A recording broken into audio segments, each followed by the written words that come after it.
Inside a BMW plant in South Carolina, a humanoid robot spent nearly a year on the assembly line. 10-hour shifts, 5 days a week.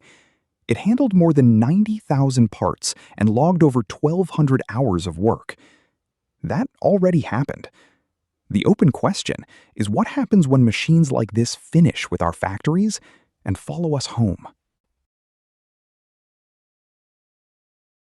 The robot was called Figure 02, and the cars it helped build are on the road. On June 30th, 2026, its successor arrived at the same plant to run a parts sequencing job under a new vision language brain. In Germany, BMW's Leipzig plant begins its own humanoid pilot this summer, with a different robot from a different company. Tesla is installing production lines for its Optimus robot in California. And China's industry ministry reports more than 140 companies that released over 330 humanoid models in a single year. To be clear about what this is, pilots are small. The machines are slow and expensive, and plenty of them still fumble a door handle. Nobody's job disappeared this morning. But when AI gets a body, it stops being a website you can close. It starts changing 3 things at once, and it helps to picture them as 3 circles, each one closer to your own life. Work, care, and power. Start with work, because that circle is already closing. Robots are not arriving everywhere at once. They arrive where the space is structured, the task repeats, and workers are hard to find. Loading sheet metal, sequencing parts, moving trays through a warehouse. Stanford's 2026 review of the field maps exactly that path. Controlled factory floors first, then semi-structured spaces like hospitals and warehouses, and only later the messy public world of shops, sidewalks, and homes, as safety and dexterity improve. For the people on those floors, the change is task by task, not all at once.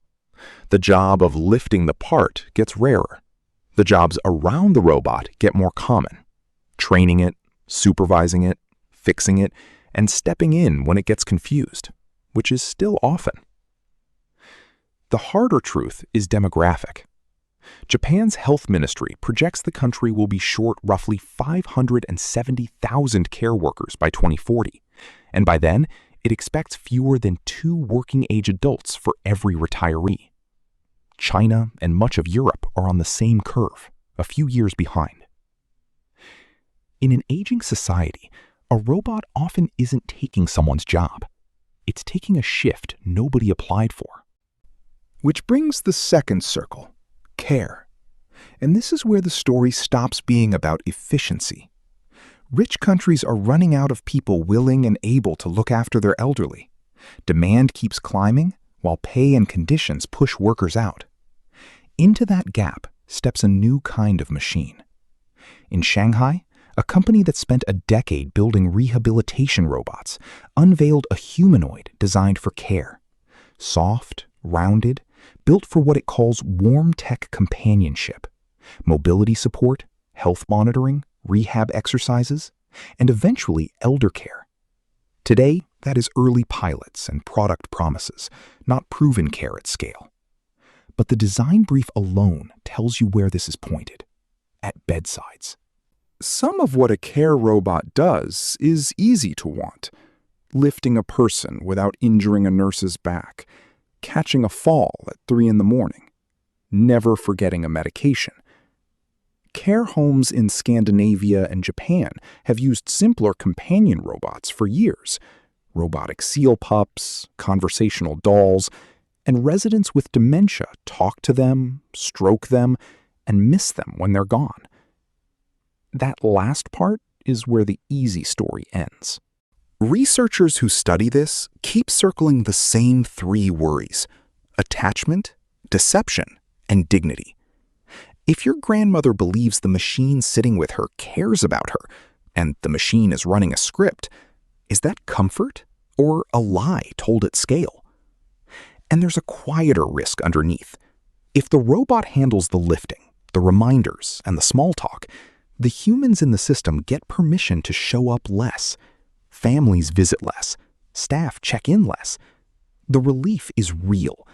So is the possibility that we automate the logistics of care and quietly lose the contact that made it care at all.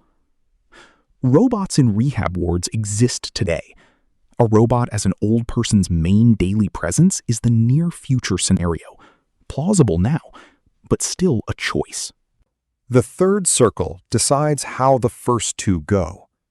In February, China published its first national standard system for humanoid robots and embodied AI, one framework covering components, computing, whole machines, applications, safety, and ethics, with more than 100 institutions signed on.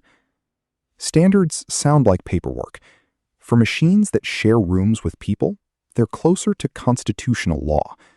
They decide what a robot may lift, how close it may stand, what it records, and when it must stop. Whoever writes those defaults ships their assumptions inside every exported machine. Europe is taking a different route. The EU's AI Act already restricts systems that manipulate or deceive people. And from January 20th, 2027, its new machinery rules pull AI-driven robots under strict product safety law. The United States, so far, has no federal humanoid law at all. Congress is circling the security angle instead. Bills to keep foreign adversary robots out of government use, and a proposed National Robotics Commission. 3 powers, 3 instincts. China standardizes to industrialize. Europe regulates to protect. America restricts to compete. For every country that doesn't build robots, this turns into a sovereignty question. Import the machine, and you import its maker's rules. The software updates, the cloud it phones home to, the spare parts, the remote shutdown. Farmers already live in that world. Tractors that only the manufacturer is allowed to repair. Now scale that dependence up to the machines running a country's ports, warehouses, and care homes. And picture the moment a software license, a sanctions list, or a foreign standards body decides what those machines will and won't do. For developing countries choosing suppliers in the next decade, that choice may matter more than the price tag. So, run the honest scenario, 10 years out, grounded in what exists, not science fiction. The robots did leave the factory. One restocks a pharmacy overnight. One helps your father out of bed and messages the nurse when something seems off. Deliveries are cheaper. Nobody's spine gets wrecked lifting freight anymore. And alongside that, some cities post robot-free hours in parks because people asked for spaces that are only human. Care homes advertise guaranteed human contact time, the way they once advertised private rooms. Both halves of that picture come from the same machines. So, what happens when society has AI robots? Honestly, 2 things at once. More abundance, cheaper goods, safer work, care that doesn't run out at the end of a shift. And if we're careless, less agency. Fewer human hands in daily life, and rules baked into machines by whoever moved first. The robots punching in was never the decision. The decision is what we hand them next. The box, the bedside, or the rulebook. That part is still open.